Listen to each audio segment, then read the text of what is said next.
अजित पवारांनी दिलं त्याच प्रमाणपत्राला कुठेतरी भुजबळांनी विरोध केलेला आहे। श्वेतपत्रिका तुम्ही देखील जाहीर केली आहे। असं आहे की मंत्रिमंडळातील दोन सहकारी या संदर्भात सातत्यानं बोलत आहेत। भुजबळ साहेब असतील किंवा पंकजा मुंडे। पंकजा मुंडेंनी तर सरळ सांगितलं की पंकजाताई म्हणतात की त्याचं श्वेतपत्रिका काढा। त्या उपसमितीकडे मागणी केली आणि काढली पाहिजे ना। मी त्यासाठी पत्र दिलं आहे की मंत्रिमंडळातील एक सहकारी जर म्हणतायत की काढा तर मग सरकार का लपवत आहे। राहायला कुणबी प्रमाणपत्र देण्याचं काम ही सगळी खाडातोड करून चाललेली आहे, खाडाखोड चाललेली आहे आणि अशा प्रकारे बोगस प्रमाणपत्र देणं आणि त्याचं सरकारला पाठिंबा असणं यावरूनच ओबीसीला खड्यात घालण्याचं षडयंत्र चाललेलं आहे। मुख्यमंत्री काही म्हणू देत, भुजबळ साहेब काही म्हणू देत। आता भुजबळ साहेबांना मंत्रिमंडळामध्ये भुजबळ साहेब आहेत, त्यांनी ते भूमिका मांडताना उपसमितीपुढे मांडली, कॅबिनेट पुढे मांडली की मला माहीत नाही, परंतु बाहेर त्यांची भूमिका जी आहे ती सरकारची भूमिका आहे की सरकारच्या विरोधातली भूमिका आहे यावर आता चर्चा आहे। काल ते नागपूरच्या भाषणात म्हणालेत की आता एकच किरण आहे फडणवीस साहेब। मग फडणवीस साहेबांच्याकडे बसून हे जो काही प्रश्न निर्माण झाला आहे तो JR काढल्यानंतर तो सोडवण्याचं धाडस केलं पाहिजे, दाखवलं पाहिजे। आणि वारंवार हे अशा पद्धतीनं जर ओबीसीचं नुकसान होत असेल, आम्ही कोणाला ओबीसीमध्ये येऊ देणार नाही किंवा घालवणार नाही, घुसवणार नाही, ओबीसीच्या आरक्षणाला धक्का लागणार नाही आणि आज 50 लाख लोक तयारी करत आहेत सगळी यायची, त्याची तयारी झालेली आहे। दर महिन्याला एक तहसीलदार 1000 दाखले देणार आहे। काय चाललं आहे, कुठे घेऊन चाललात? आज मी पाहतोय मराठवाड्यामध्ये पेटलाय मराठवाडा या सरकारच्या नालायकपणाच्या भूमिकेमुळे। मराठवाडा अख्खा बहिष्कार टाकण्याचं काम सुरू आहे। शाळेतील मुलं काढत आहेत, ओबीसीचे मुलं असतील तर मराठ्याच्या शाळेतून काढणं सुरू आहे। काल कळमनुरी तालुक्यामध्ये ओबीसी आणि मराठा समाजामध्ये संघर्ष होता वाचलाय। पोलीस अधीक्षक तिकडे पोहोचलेत कळमनुरी तालुक्यामध्ये। मराठा समाजाने ओबीसीच्या लोकांना घेराव घातला होता। म्हणजे हे द्वेषाचं राजकारण सगळं सुरू आहे। दोन समाजाला आपसात पेटवण्याचं काम सुरू आहे आणि कुठल्या दिशेने घेऊन चाललाय महाराष्ट्र तुम्ही? एकतर तुम्ही महाराष्ट्राला प्रगतीच्या दिशेने जात नाही आणि ते हे असले घाणेरडं राजकारण करून जातीपातीचं त्याला खड्यात खाईत लोटण्याचं काम सुरू आहे। मला एवढंच म्हणणं आहे की तुम्ही जर सरसकट नसेल तर तो JR तो काही अहवालचा फॉर्म काढला आहे त्यामध्ये ज्या व्यवस्था केलेल्या आहेत त्यातून स्पष्टपणे मराठा समाजाला सरसकट प्रमाणपत्र दिले जात आहेत आणि ते सपाट्यानं वाटलं जात आहेत। पॉलिटिकल कालच मी अधिकृतपणे सांगेल, नांदेडच्या एका मोठ्या BJPच्या नेत्याने फोन करून त्यांच्या मतदारसंघातील मराठा समाजाच्या नेत्याला, समाज कल्याण अधिकाऱ्याला फोन करून, मी त्याचं नावही घेईल पुढे, मला आज नाव घ्यायची गरज नाही, त्याचं प्रमाणपत्र काढून दिलं। हे कसलं काय आहे? त्यामुळं मलाही भुजबळ साहेबांना विनंती आहे की आता आपण सगळे बैठक बोलवा, सगळ्यांना बोलवा, काय ते भूमिका आपण एक भूमिका घेऊ आणि पुढे जाऊ। नाही तर वाटोळं झालंच आहे, सत्यानाश झाला आहे। त्यापेक्षा ओबीसीत आता गरीब समाजाचं काय होईल म्हणून ते टाव फोडतायत। पूर्णतः मराठवाड्यामध्ये भयानक वातावरण निर्माण झालेलं आहे। नेते सगळे एकत्रित येऊन हे सगळं लढणं गरजेचं आहे का? कारण मी तेच म्हणतो आहे पंकजाताईंना पण भुजबळ साहेबांना पण की आता बोलवा सगळ्यांना, आम्ही पण येऊ आणि या एकत्र। तुम्ही इकडे जाऊन जाणार, आम्ही तिकडे जाणार आणि आपलं वाटोळं होईल। एकाने सरकारची भूमिका घ्यायची, दुसऱ्यांनी मुख्यमंत्र्याची तारीफ करायची, तिसऱ्यांनी उपमुख्यमंत्र्याची तारीफ करायची। मग आता हे कोण करतंय? मग ही जर तारीफीचे फूल बांधताय मग हे झालं कशामुळे, कोणामुळे झालं? सरकारमुळे झालं ना। मग सरकारमध्ये तुम्ही आहात तर सगळ्यांना बोलवा। आम्ही मुख्यमंत्र्यांना विनंती केली आहे की तुम्ही जर ओबीसीचं नुकसान होत नाही असं म्हणताय तर बोलवा सगळ्यांना आणि सांगा कसं होत नाही। आम्ही सांगतो कसं होत आहे, आमच्याकडे पुरावे आहेत। भुजबळांनी म्हटलेलं आहे की ज्यावेळी अंतरवाली सराटीमध्ये लाठीचार्ज झाला त्यावेळी जो दंग झाला त्याच्यामध्ये शरद पवार गटाचे आमदार होते। असं आहे, आता शरद पवार गटाचे आमदार होते की नव्हते हे सगळ्यात तुमच्या मीडियाला माहीत आहे। त्यावेळेस कोण होते, काय लाठीचार्ज करायची गरज होती आणि सरकार कोणाचं होतं लाठीचार्ज झालं त्यावेळेस? आदेश देणारे कोण होते? कशाला केलेत लाठीचार्ज? कुणाला हिरो बनवायसाठी लाठीचार्ज केला काय असं जर आम्ही म्हटलं तर? त्यामुळे दुसऱ्याकडे बोट दाखवत असताना लाठीचार्जच्या वेळेस म्हणजे शरद पवारांचे आमदार होते म्हणून लाठीचार्ज केला काय असं म्हणायचं आहे काय? हे फाटे फोडून मूळ विषयापासून बगल देणं आणि आपण सरकार शेवट ठीक आहे भुजबळ साहेब तर सरकारचीच भूमिका घेतील, पण हे झालं याचं पाप कुणाचं आहे? मग सरकारचं नाही? भुजबळ साहेबांना विचारलं पाहिजे की हे पाप कुणाचं आहे, सरकारचं आहे की नाही आहे? हा जी.आर कोणी काढला, सरकारने काढला की नाही आहे? आज सगळीकडे टाव फोडला जात आहे, रडत आहेत लोक, आत्महत्या करतायत. ते काल यादी वाचून टाकली भुजबळ साहेबांनी. म्हणजे आणि काल रात्रीची पण एक घटना घडली, माझ्याकडे मोबाईलवर मेसेज आला. हे असं करू नका, सगळ्यांना एकत्र बोलून हा जो काही तिढा झालेला आणि याच्यातून नुकसान होत आहे यावर मार्ग काढा, अशीच आमची भूमिका आहे. राष्ट्रवादीच्या चिंतन शिबिरामध्ये आपण बघतोय बॅनर लागले, ताई दादा एकत्र याबाबत विचार करा. कुठेतरी राष्ट्रवादीतील सुद्धा परिवारवाद संपवून एकत्र येणार का दोन्ही पवार कुटुंब? ते त्यांनाच विचारलेलं बरं. मी परिवाराच्या संदर्भात मला बोलण्याचा अधिकार नाही. कोण एकत्र येत आहेत, कोण विभक्त होत आहेत, तो त्यांचा अधिकार आहे. शेवट मी त्यावर मला माहिती नाही. केवळ बॅनर लागल्यामुळं मी प्रतिक्रिया देऊन त्याच्यावर काही चर्चा करणं हे उचित होणार नाही, असं माझं मत आहे. भुजबळ साहेबांचं एक वक्तव्य आहे, ते असं म्हणताय की जरांगे यांच्या स्टेजवरती गेलेले जे नेते आहेत त्यांना लक्षात ठेवा आणि निवडणुकीत पाडा, अशा प्रकारचं वक्तव्य केलंय. महायुतीच्या नेत्यांकडे रोख आहे त्यांचा. असं आहे, ते जर तिकडे गेले म्हणून पाडा म्हणत असतील तर मग सरकारच पाडलं पाहिजे. हे जी.आर कोणी काढला, सरकार म्हणून काढला की मंत्री म्हणून काढले? पाडा ना सरकारला. मग कोण सरकारला त्या पदावर तो कुठला अधिकार आहे जी.आर काढून ओबीसीचा वाटोळा करणाऱ्या सरकारला?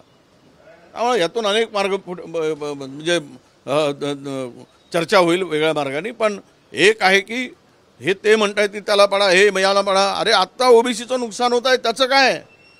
प्रमाणपत्र वाटले जात आहेत, त्याचं काय? ते कसं रोखणार? तो जी.आर कधी रद्द करणार? जी.आर रद्द झालाच पाहिजे, पण कोण करणार? आम्ही करणार काय? आज मोर्चे निघत आहेत तर सत्तेमध्ये बसलेल्या लोकांनी करायला पाहिजे ना. कोण करणार आहेत? त्यामुळे बोलण्यापेक्षा ठणकावून सांगा. बाहेर आपण भूमिका मांडतो तशी आतमध्ये पण मांडा. राहुल गांधींनी काल पुन्हा एकदा निवडणूक आयोगावरती पत्रकार परिषदेत वोट चोरीचा आरोप केलेला आहे. मात्र या सगळ्यावरती सातत्यानं जे पुरावे राहुल गांधी सगळ्या माध्यमातून मांडण्याचा प्रयत्न करतायत, त्यामध्ये काही तथ्य नाही असा आरोप सुद्धा भाजपकडे केला जातो. हा, वकिली तर करतील ना. चोराच्या मनात येईन का?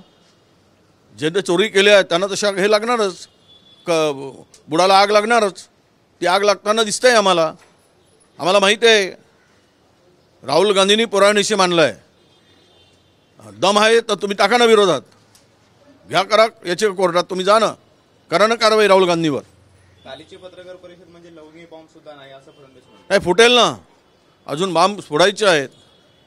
कुठला बांब आहे तर अजून होईल ना.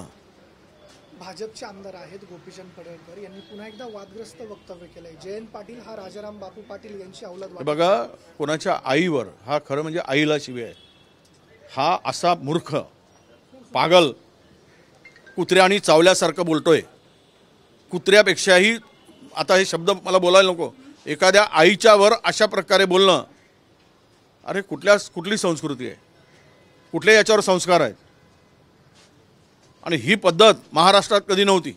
कुणाच्या पाठबळाच्या भरोशावर बोलतोय, कुणाच्या इशाऱ्यावर बोलतोय. ही हिंमत कशी होते? एखाद्याला, राजकारण्याला स्वतः एखाद्याला शिव्या देणं ठीक आहे, पण आईपर्यंत जाणं, ती शिवी कुणाला लागते? यांची औलाद नाही म्हणणं. म्हणजे इतके नालायक आणि करंटपणा महाराष्ट्राच्या राजकारणात, हरामखोरीपणा मी पहिल्यांदा बघतोय. आणि हे काही योग्य नाही. अशा व्यक्तींना राजकारणात ठेवायचं की नहीं हे त्या पक्षाच्या नेत्यांनी ठरवलं पाहिजे. सर, हिंदी में जानना चाहेंगे, जिस तरीके से राहुल गांधी ने प्रेस कॉन्फ्रेंस की और इलेक्शन कमीशन को पूरा जो उन्होंने एक रिपोर्ट दी, रिपोर्ट में कहा है कि ये सब गलत, उन्होंने जो फैक्ट्स है वो सब गलत रहे. किस तरह देखेंगे सर आप? सीधा सीधा है, जहाँ वोट चोरी हुई है उसका एविडेंस के साथ में दिया है. अब एक आदमी, उनके 12 लोगों के वोट डिलीट होते हैं कर्नाटक से, वो कहता है कि मुझे पता ही नहीं है. ये वोट चोरी नहीं है, वोट डिलीट करना, डिलीशन करना, ये किस भरोसे है? अरे क्यों छुपाते हो? चोरी करके ही तुम इलेक्शन जीते हो. वोटों की चोरी, वोटों की हेराफेरी करके, चाहे मोदी की सरकार हो या फडणवीस की सरकार हो.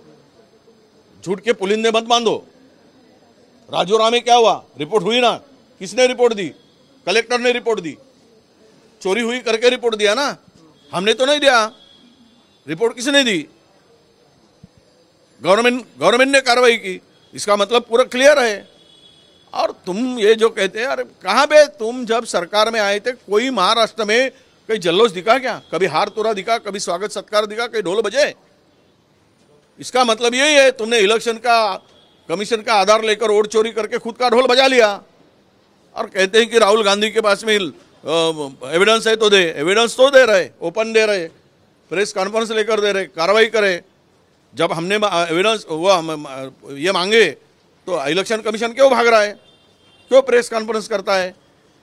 जब हमने पुरावा जो दिया था उसको उसका आंसर मांगा था, आप हमें सीसीटीवी फुटेज दीजिए, क्यों नहीं दिया?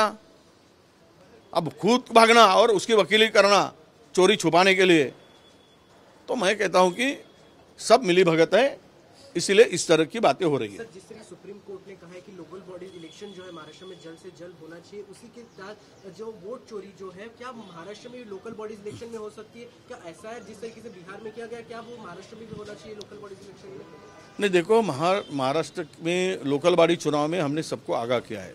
डिजिटल या अपने ऑनलाइन जो वोटिंग होती है, वो वोटर्स रजिस्टर्ड होते हैं, तो उसमें हेराफेरी करते हैं आखिरी दिन तक। अब आखिरी दिन तक कौन देखता है? अपने प्रचार में सब लोग होते हैं, और उस वक्त इलेक्शन डिक्लेयर होने तक जो समय होता है या आचार संहिता तक, तब तक ये नाम एडिट हो, अपना नाम एडिशन हो सकता है।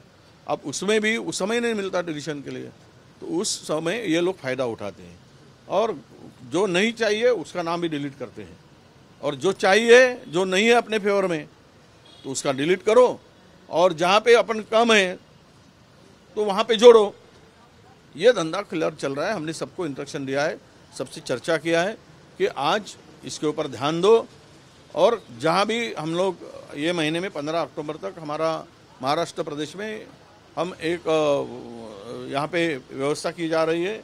मैं ये नहीं कहूँगा कि हम लोग कुछ लोगों को, एक्सपर्ट को यहाँ पे बिठाकर हर जगह के वोटिंग के वोटर लिस्ट के बारे में हम लोगों को तकरार प्राप्त हो जाएगी तो हम लोग उसके ऊपर आगे इलेक्शन कमीशन को लिखते जाएंगे और कार्रवाई के लिए उसको बाध्य करेंगे। सर, जिस तरीके से टैरिफ जो है अमेरिका ने भारत के ऊपर लगाया था, 50% टैरिफ लगाया था, उसके बाद कहीं ना कहीं सर एक ट्रम्प का एक दोगलापन हम कह सकते हैं, क्योंकि मोदी की तारीफ करते हुए नजर आते हैं कि जिस तरीके से पूरा वो बाहर जा रहे हैं, अलग देशों से मिल रहे हैं। क्या कहना चाहेंगे सर, इसको किस तरीके से? नहीं, देखो, ये पॉलिसी के बारे में मैं अभी टैरिफ के बारे में इतना ही कहूँगा कि उसने तो लगा लिया है, पीछे तो नहीं लिया है। अब लोग मोदी जी चाइना जा रहे, मोदी जी नहीं, अभी दोस्ताना तो टूट गया है, वो दोस्त सिर्फ इलेक्शन तक था। अभी तो कोई दोस्ताना मुझे ट्रंप के साथ में नज़र नहीं आ रहा है, और वो पुतिन के साथ में हाथ मिलाते हैं, तो ठीक है, नया नया दोस्त ढूंढने की मुसीबत आ गई, पुराने दोस्त को भूलकर। तो आगे देखो कौन किसके बारे में क्या कहने से आज ये टैरिफ से जो महाराष्ट्र का, अपने देश का जो नुकसान हो रहा है, ये दिख पड़ रहा है। इससे जो अभी रिएक्शन आना शुरू हुआ है, तो इससे पता चलेगा कि कल के इकोनॉमी में क्या असर होने वाला है, आम आदमी के ऊपर क्या असर होने वाला है। तो अगर ये सब कुछ इसमें रास्ता निकलता है तो देश के लिए अच्छा है। टैरिफ करने से टैरिफ पे चर्चा हो तो अच्छा है, और टैरिफ कुछ कम होता है तो फायदा है। केवल एक में का तारीफ करके टैरिफ वैसे ही रहे तो फिर क्या फायदा होगा? थैंक सर, आपण बघतोय की एक शेवट. लोकसभेच्या इलेक्शन नंतर 7 महिन्यांमध्ये तब्बल 14 लाख वोटर वाढल्याचं पाहायला मिळालं, विशेष करून राजुरा आणि ठाण्यामध्ये हे मतदार वाढल्याचं पाहायला मिळालं. नाही, बघा, महाराष्ट्रात तर ही मताची म्हणजे जेवढी संख्या 5 वर्षात वाढली नाही तेवढी 6 महिन्यात वाढली विधानसभेमध्ये. लोकसभेमध्ये 19 ते 24 मध्ये 5 वर्षात जेवढी महाराष्ट्रात वाढायला पाहिजे त्या प्रमाणात, मग त्यावेळेस 5 वर्षात मतं नाही वाढली आणि अचानक 5 महिन्यातच एवढी मतं कशी वाढली. आणि आत्ताही सुद्धा ही जी मतं वाढत आहेत हे आपल्या स्थानिक स्वराज्य संस्थांच्या संदर्भातली यांची तयारी आहे ह्या पद्धतीनं. कारण निवडणुका पुढे ढकलण्याचं कारणच ते आहे की सरकारच्या विरुद्ध जनतेचा वातावरण, जनता आता पेटून उठली आहे. जनता या सरकारला धडा शिकवण्याच्या तयारीत आहे. त्यांच्याकडे काही सर्वे आले असतील म्हणून निवडणुका पुढे ढकलण्याचं काम चाललेलं आहे. सुप्रीम कोर्टाने सांगितलं निवडणुका लगेच घ्यायला पाहिजे होत्या. तर ही जी काही व्यवस्था आहे यावर आमचं लक्ष आहे. पण एक आहे की हे सरकार प्रामाणिकपणे निवडणुका जिंकू शकत नाही, इमानदारीनं जिंकू शकत नाही. बेईमानी करतील, मतांची हेराफेरी करतील, मतदार यादीमध्ये गोंधळ घालतील आणि सगळ्या इलेक्शन यंत्रणेचा वापर करून निवडणूक जिंकण्याची यांना सवय लागली आहे. यांना इमानदारी निवडणूक जिंकण्याची सवय नाही लागली आहे. हे त्याचे ॲडिक्ट झाले आहेत. एखाद्याला नशेचे ॲडिक्ट असतात तशी या संदर्भातलं ते ॲडिक्ट झाले आहे. त्यामुळे ते कुठल्याही स्तराला जातील, पण आमचं सर्व या गोष्टीवर लक्ष आहे.